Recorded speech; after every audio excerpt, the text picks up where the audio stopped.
Hey everyone, can I talk to the leaders for a second? Whether you're a pastor, a business leader, whatever you're doing, a manager of any point, can I talk to you for a second? I want to talk to you about the Book of Numbers. We're in this Own It series. We're in day 60. Those of us that are reading together as a church through the whole Bible, and we're in the Book of Numbers. And I believe that the Book of Numbers is overlooked in many reasons. As I preached and talked about on Sunday, I'll be talking about for the next couple of weeks in the Book of Numbers. It's a book where God is speaking. He says it over 80 times. It says that the Lord spoke. God is speaking to the children of Israel. Some incredible stories in the Book of Numbers. But it's overlooked by so many because it's the Book of Numbers, and only those math geeks will enjoy it, or those that like to read about how many people are in there. There's so much more. But one of the things, leaders, listen up, one of the things that you'll find in the Book of Numbers is an incredible structure that's created within the leadership of the nation of Israel as they're formed to be the nation. Order, how things happen, how they set up the tabernacle, and who sets it up and who carries it, and how things should be set up and why they should be set up that way. And I think as you read through the Book of Numbers, I challenge you as a leader to read through and recognize what it's saying. One of the greatest concepts that we'll be reading tomorrow, I believe, but you see a little bit of today, is this concept of staying in your lane. What do I mean by that?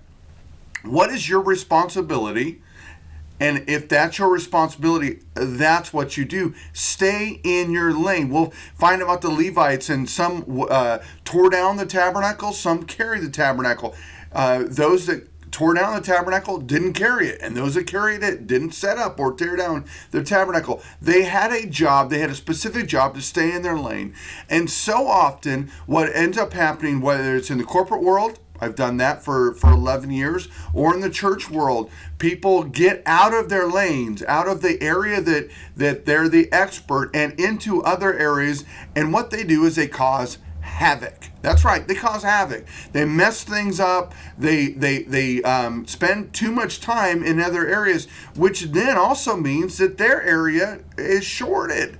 The inability. And in the church world, listen to me, church people, knock, knock, knock, pay attention. Those that volunteer, right? Whatever your responsibility is, do your responsibility. If you see something, right, that's going on in another area, and you think, something needs to happen, talk to that leader, but stay in your lane. Get what you're supposed to get done, accomplished, believing and trusting that the leadership of the other areas will do what needs to happen. And again, if you see something, go ahead and say something, but don't dictate or direct.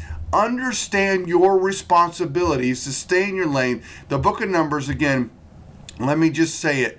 Leaders, read it. Read it for that concept. Look for the great nuggets of wisdom within the Book of Numbers as you're going through. How do I lead? What are some great leadership techniques? And how do I model myself? And pastors, this is for you too, right? Leadership is a 101 in the Book of Numbers. Read it for that. How do I set up my church? How do I function in my church?